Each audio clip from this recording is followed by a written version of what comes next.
situation with Moshe 15 years ago, that he was left orphaned, is being repeated again today with the civilian population in Israel, where many families were torn apart. Hamas terrorists attacked civilians while they were in their homes. Children were left orphaned, and many of those who were kidnapped to Gaza also don't know what happened to their families. Some of them have been released, but children have been separated from their mothers or from their siblings, and we are waiting for the safe release of all the civilians. Whether it's Lashkar Taiba or Hamas, these are attacks on civilians, and these should not happen, and we should all be united against this kind of cruelty. India and Israel, stand together in solidarity. What is it that you expect from the government of India when it comes to the situation today?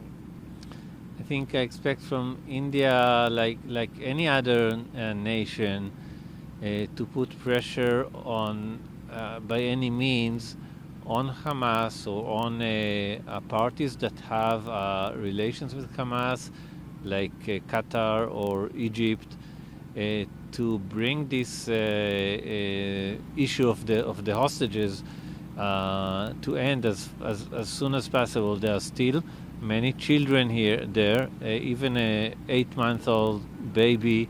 There are elderly, women, men, and they should all come home as soon as possible. And whatever channels that India has to pressure and to make this story end, that's important. And I just want to emphasize that this is not about, for Israel or for Palestine. This is just a humanitarian issue.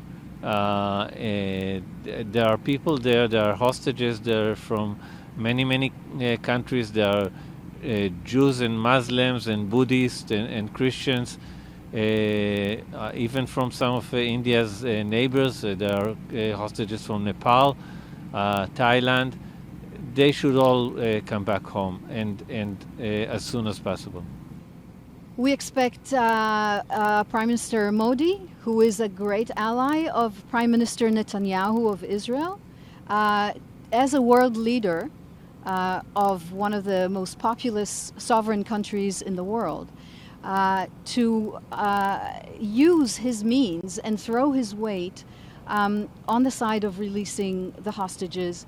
I believe that India, as a sovereign nation and as a democracy, has a role to play on the world stage of creating pressure on Hamas, creating an allying with Israel and with Egypt and with Qatar and with all the other entities that are involved in the release of the hostages to act immediately for their release.